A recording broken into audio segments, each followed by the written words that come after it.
Kirloskar group 135 साल पहले शुरू हुआ ये ग्रुप महाराष्ट्र में पैदा हुए एक इंसान के संघर्ष की ऐसी कहानी है जिसे हर कदम पर रुकावट का सामना करना पड़ा। आर्ट्स में उनकी दिलचस्पी थी, लेकिन स्टडी के लिए कॉलेज गए तो पता चला कि वो पार्शली कलर ब्लाइंड है। और जब 45 रुपीज पर मंथ की नौकरी लगी तो प्रमोशन इस वजह से नहीं हुआ क्योंकि वो एक इंडियन थे। फिर जब साइकिल रिपेयर की शॉप ओपन किए तो अंग्रेजों ने उसे उखाड़ फेंका। लेकिन उसी इंसान ने इंडिया की सबसे पुरानी इंडस्ट्रियल टाउनशिप में से एक किर्लोस्कर वाड़ी को स्टैब्लिश किया, जिसकी रखवाली फ्रीडम फाइटर्स और डकैत किया करते थे। आज वो रोड जहां उनके साइकिल रिपेयर की शॉप हुआ करती थी वो किर्लोस्कर रोड के नाम से जानी जाती है। इंडिया का फर्स्ट आयरन प्लो यानी लोहे का हल, first centrifugal pump, first diesel engine, first electric motor और फर्स्ट लेथ मशीन सब कुछ किर्लोस्कर ग्रुप ने दिया है। आज एग्रीकल्चर से लेकर हमारे घरों में या इंडस्ट्रीज में इस्तेमाल की जाने वाली वाटर पंप्स और किर्लोस्कर के डीजल एंड पेट्रोल इंजन्स ने हमारी लाइफ को काफी आसान बनाया है। इसके अलावा इंडिया में इनोवा और फॉर्च्यूनर की सक्सेस भी इस ग्रुप के बिना पॉसिबल नहीं था, क्योंकि टोयोटा को इंडिया में लाने का पूरा क्रेडिट किर्लोस्कर ग्रुप को ही जाता है। और जानते हैं दोस्तों, टोयोटा किर्लोस्कर मोटर्स की वाइस चेयरपर्सन मानसी किर्लोस्कर का आज रतन टाटा सर की फैमिली से भी एक गहरा रिश्ता है। तो चलिए आज की वीडियो में हम किर्लोस्कर ग्रुप की शुरुआत से लेकर अभी तक की इंटरेस्टिंग जर्नी को डिटेल में जानते हैं। कहानी की शुरुआत होती है 20 जून 1869 को, जब महाराष्ट्र के एक वेदांत पंडित के घर लक्ष्मण राव काशीनाथ किर्लोस्कर का जन्म होता है। सबको उम्मीद थी कि ये भी अपने पिता के नक्शे कदम पर चलकर एक विद्वान पंडित बनेंगे, पर उनका इंटरेस्ट वेदों में नहीं बल्कि पेंटिंग्स और मशीन्स में था। हालांकि उनके पिता हमेशा इसके विरोध में रहे, लेकिन उनके बड़े भाई रामू अन्ना ने उन्हें सपोर्ट किया और इस किर्लोस्कर की कहानी के वो दूसरे मुख्य किरदार हैं। लक्ष्मण राव जब थोड़े बड़े हुए तो उनके ड्रीम्स को पूरा करने के लिए रामू अन्ना ने मुंबई के जे स्कूल ऑफ आर्ट में उनका एडमिशन करा दिया। लेकिन कुछ ही दिनों के बाद जब उन्हें पता चला कि वो पार्शली कलर ब्लाइंड है तो उनके पैरों तले जमीन खिसक गई। लेकिन वो निराश नहीं हुए और पेंटिंग्स को छोड़कर उसी कॉलेज में इंजीनियरिंग ड्राइंग की पढ़ाई करने लगे और उनकी ये पढ़ाई आगे काम भी आई, जब विक्टोरिया जुबली टेक्निकल इंस्टीट्यूट यानी कि VJTI जैसे रेप्यूटेड कॉलेज में उन्हें असिस्टेंट टीचर की जॉब करने का मौका मिला और सैलरी थी 45 रुपीज पर मंथ। वो मेहनत तो खूब किए, लेकिन जब उन्हें ये रियलाइज हुआ कि अंग्रेजों के राज में उनका प्रमोशन होना पॉसिबल नहीं है, तब जॉब छोड़कर कुछ बिजनेस शुरू करने का फैसला किए।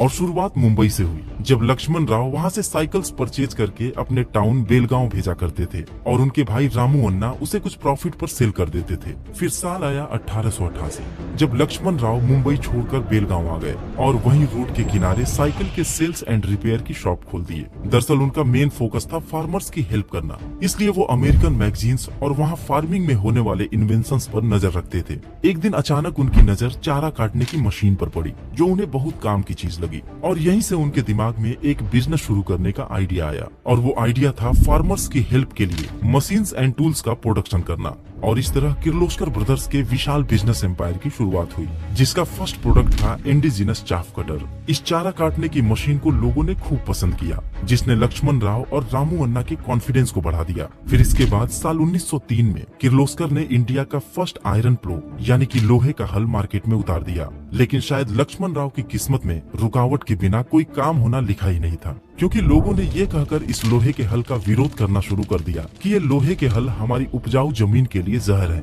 लक्ष्मण राव को अपना फर्स्ट आयरन प्लो सेल करने में 2 साल का वक्त लग गया, लेकिन उसके बाद लाइट वेट और ड्यूरेबल होने की वजह से लोग लकड़ी के हल की जगह इसका इस्तेमाल करना शुरू कर दिए। जल्द ही किर्लोस्कर ब्रदर्स का बाइसिकल शॉप एक प्रोडक्शन हब में तब्दील होने लगा। लोकमान्य तिलक ने खुद इस फैक्ट्री को विजिट किया और स्वदेशी प्रोडक्ट को बढ़ावा देने के लिए लक्ष्मण राव की तारीफ भी किए थे। लेकिन ब्रिटिश हम इंडियंस की ग्रोथ कैसे देख सकते थे? उन्हें तो अपना माल महंगे दामों पर हमें बेचना था। इसलिए म्यूनिसिपैलिटी ऑफ बेलगांव ने उन्हें दुकान वाली जगह खाली करने का नोटिस पकड़ा दिया। उस मुश्किल दौर में औंध के राजा ने उनकी मदद की और महाराष्ट्र के सांगली में कुंदल रोड रेलवे स्टेशन के पास 32 एकड़ की बंजर जमीन उन्हें फैक्ट्री लगाने के लिए दे दिए और साथ ही कुछ पैसों से भी उनकी मदद की। साल था 1910। लक्ष्मण राव के नजर के सामने थी सुनसान खाली पड़ी जमीन, लेकिन उन्होंने ठान लिया कि इस बंजर जमीन को एक वर्ल्ड क्लास इंडस्ट्रियल हब में तब्दील कर देंगे। वो अमेरिका के इंडस्ट्रियल टाउनशिप के बारे में काफी कुछ पढ़ चुके थे और उसी तर्ज पर उन्होंने जमशेदपुर के बाद इंडिया की दूसरी सबसे पुरानी इंडस्ट्रियल टाउनशिप की नींव रखी, जिसे किर्लोस्कर वाड़ी का नाम दिया गया। और दोस्तों, हम भी जब बहुत मेहनत के बाद एक घर या अपार्टमेंट खरीदते हैं तो लगता है अब सारी परेशानी दूर हो गई। लेकिन कुछ सालों बाद अगर उस घर, अपार्टमेंट या फिर शॉप को सेल करने या रेंट पर देने की नौबत आ गई तो उतनी ही परेशानी फिर झेलनी पड़ती है। कभी रेट सही नहीं मिलता तो कभी बायर नहीं मिलता, और ब्रोकर्स की तो अलग ही टेंशन। और ऐसे में अगर कोई ऐसा प्लेटफॉर्म मिल जाए जहां अपनी प्रॉपर्टी को हम फ्री में एडवर्टाइज कर सकें तो स्ट्रेस काफी कम हो जाएगा। मुझे हाल ही में housing.com के बारे में पता चला, जो टोटली फ्री है। सही सुना आपने, टोटली फ्री, कोई हिडन चार्जेस नहीं। और एक अच्छी बात यह है कि बस 3 इजी स्टेप्स में आपकी प्रॉपर्टी प्लेटफॉर्म पर पोस्ट हो जाएगी। चलिए बताते हैं कैसे। सबसे पहले डिस्क्रिप्शन में दिए लिंक पर क्लिक करिए, फिर प्रॉपर्टी डिटेल्स में फिल करिए कि वो रेजिडेंशियल है या कॉमर्शियल, और आपको उसे रेंट करना है या फिर सेल करना है। अब अपना फोन नंबर, नाम और सिटी का नाम डालकर नेक्स्ट दबाइए। अब आप इनकी वेबसाइट पर लॉग्ड इन हो जाएंगे। फिर यहाँ रेंट और सिक्योरिटी डिपॉजिट के बाद वो डेट डालिए जिस दिन से आपकी प्रॉपर्टी अवेलेबल होगी, और फिर पोस्ट कर दीजिए। प्राइस स्क्रीन के बाद OTP डालते ही आपकी प्रॉपर्टी वेरीफाई हो जाएगी, और विद इन 30 मिनट्स इस प्लेटफॉर्म पर आपकी प्रॉपर्टी एक्टिवेट भी हो जाएगी। और दोस्तों, आपकी प्रॉपर्टी की रीच को बढ़ाने के लिए मैं सजेस्ट करूंगा कि अलग अलग एंगल से कुछ अच्छी फोटोज लेकर भी पोस्ट करिए। लिंक मैंने आपके लिए डिस्क्रिप्शन में डाल दिया है, एक बार चेक जरूर करिएगा। चलिए कहानी पर वापस लौटते हैं। जेब में लगभग 15,000 रुपए और 25 से 30 वर्कर्स के साथ उन्होंने प्रोडक्शन का काम फिर से शुरू किया, और धीरे धीरे sugar cane crusher, hand pump, textile machines और हॉस्पिटल के फर्नीचर्स भी वो बनाने लगे।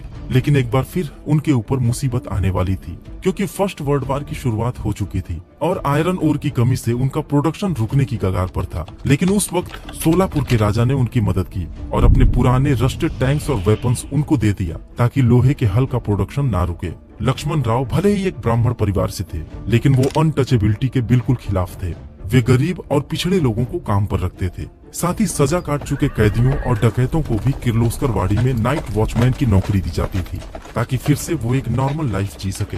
धीरे धीरे किर्लोस्कर वाड़ी एक डेवलप टाउनशिप में तब्दील होने लगा, जिसमें school, college, hospital, community hall और यहाँ तक कि प्रिंटिंग प्रेस भी स्टैब्लिश किया गया, जिसमें किर्लोस्कर खबर, स्त्री और मनोहर जैसे मैगजीन भी पब्लिश होने लगे। फिर साल आया 1920, जब लक्ष्मण राव ने किर्लोस्कर ब्रदर्स को ऑफिशियली रजिस्टर करा के अगले ही साल इंडिया के पहले सेंट्रीफ्यूगल पंप को लॉन्च कर दिया।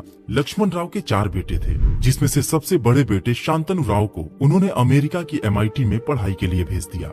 और फिर साल 1927 में जब शांतनु राव मैकेनिकल इंजीनियरिंग की डिग्री लेकर वापस आए तो उन्होंने कंपनी की कमान को अपने हाथों में लेकर इनोवेशन पर ध्यान देना शुरू किया और तमाम पुरानी मशीन्स को रीडिजाइन करके उनकी एफिशिएंसी को बढ़ाने पर फोकस किया। हालांकि उसी साल वे इंडिया की पहली डीजल इंजन बनाने में भी सफल हो गए, लेकिन अभी इसका प्रोडक्शन कर पाना उनकी कैपेसिटी से बाहर था। साल 1940 में इंडिया की फर्स्ट इलेक्ट्रिक मोटर और अगले ही साल 1941 में फर्स्ट लेथ मशीन को भी लॉन्च कर दिया गया।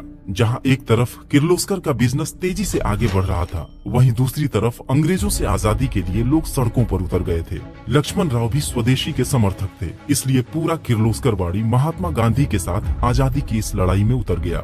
शांतनु राव को ये एहसास हो गया था कि देश जल्द ही आजाद होने वाला है और मशीन्स की डिमांड में तेजी आने वाली है।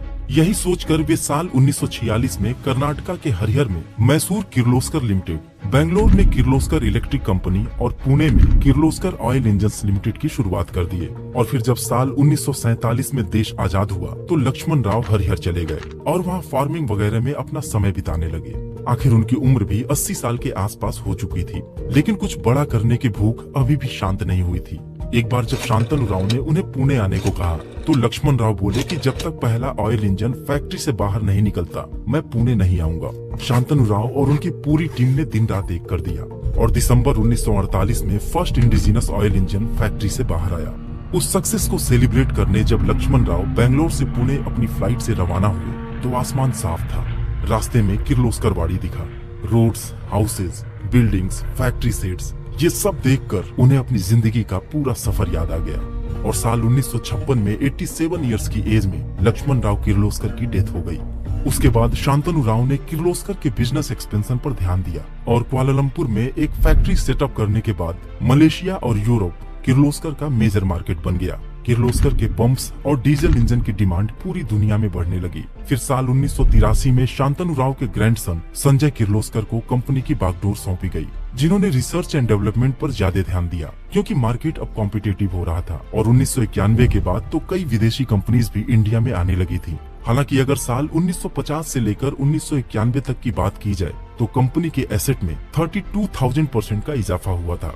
Diesel engine, pumps, valves, machines and tools के अलावा संजय किर्लोस्कर बिजनेस को इंजीनियरिंग, प्रोक्योरमेंट एंड कंस्ट्रक्शन यानी कि ईपीसी में भी डाइवर्सिफाई करने लगे, जिसके लिए उन्होंने अलग अलग फील्ड्स की कंपनीज का एक्विजिशन करना शुरू कर दिया।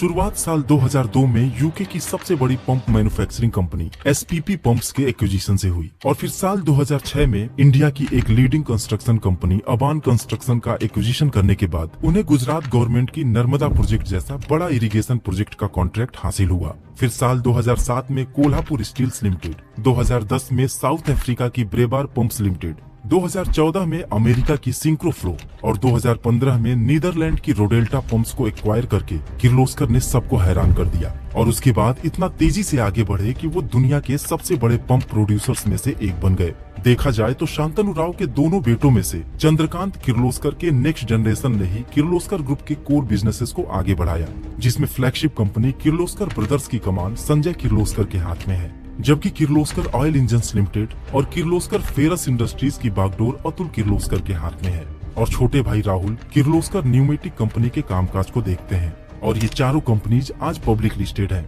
लेकिन शांतनु राव के दूसरे बेटे श्रीकांत जी के परिवार ने अपने फैमिली बिजनेस को फॉलो करने की बजाय कुछ नया करने का फैसला किया। उनके बेटे विक्रम किर्लोस्कर जब अमेरिका के MIT से इंजीनियरिंग करके इंडिया वापस आए तो उन्हें ऑटोमोबाइल इंडस्ट्री में ज्यादा पोटेंशियल दिखा और उनके ही एफर्ट से जापान की टोयोटा किर्लोस्कर के साथ ज्वाइंट वेंचर में इंडिया में एंटर हुई और साल 1997 में टोयोटा किर्लोस्कर मोटर और 2004 में टोयोटा किर्लोस्कर ऑटो पार्ट्स की शुरुआत की गई।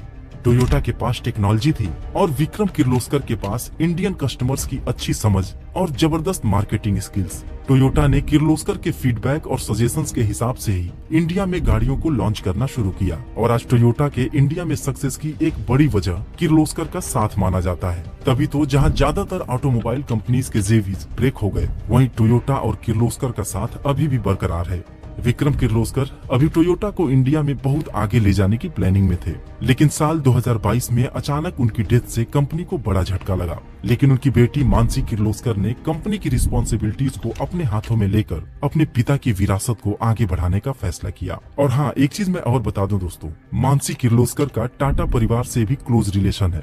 दरअसल विक्रम किर्लोस्कर ने साल 2019 में अपनी बेटी मानसी की शादी नोएल टाटा के बेटे से की थी और जैसा कि आपको पता ही होगा कि नोएल टाटा रतन टाटा सर के सौतेले भाई हैं। तो दोस्तों, उम्मीद है कि आपको किर्लोस्कर ग्रुप के बारे में कुछ नई जानकारी मिली होगी। Thanks for watching.